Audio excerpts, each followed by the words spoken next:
English teacher, Part 94, established set. Find motivating ways to introduce and develop concepts. Concept learning need not consist of plodding through steps in a dull as dishwasher fashion. It can be both productive and enjoyable when it touches the personal lives and the needs of the students. At the outset, you should usually explain the lesson objectives as appropriate. Show how the content relates to what the students have studied before, what they will study later. If students ask, why do we have to learn this, be prepared to provide good answer that takes the point of view into the account.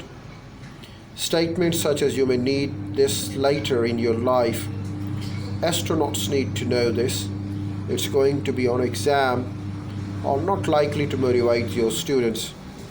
At this point, you might share the advanced organizer with your class, showing your enthusiasm and your high but achievable expectations, which will strengthen your students' motivation. Develop your lesson. Be aware of your students' interests and try to lead them through an exciting learning adventure. Recognize their developmental level and vary your modes of instructions. And always keep them as appropriate as you can. Consider students' learning style and cultural background. Strive to the challenge every learner but still be an organizer of the success experiences. Encourage interactions and involve as many senses, as much direct participation as possible. Include examples and non-examples of the concept chosen to help learners recognize and define it and understand its critical and non-critical attributes.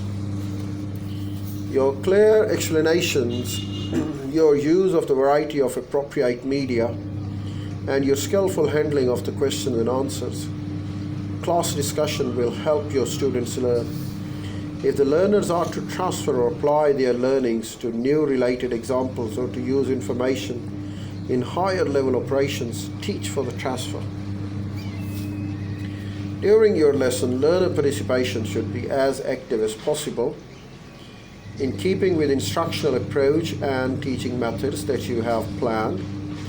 Provide your students with opportunities to gather or retrieve data, to identify and report examples, to compare new with familiar information, to discover differences and similarities, to summarize information, to define the concept, and classify items to decide whether they are examples or non-examples.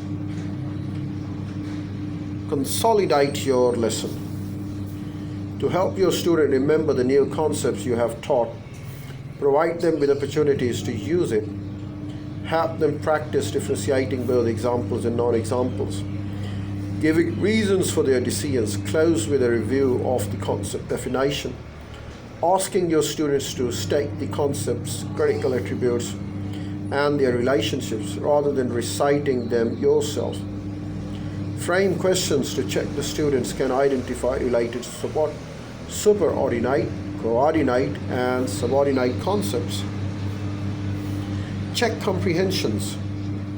The final step in the cycle lets you and your students know how effective your planning and instruction have been and how well your students have mastered the concepts. Checking might be informal, consisting of observing students' consolidation activities or conducting a question and answer session. Alternatively, it might be formal, consisting of a test or written assignment to be done at once or later. In either case, you should use this phase to determine whether any part of the lesson should be retaught or retested. Inferring concepts, examples and prototypes can help learners to acquire concepts, but only when those concepts are part of the learner's background. Since it is not always possible, however, to show learners examples and prototypes of a concept, you must give your students opportunities to infer some concepts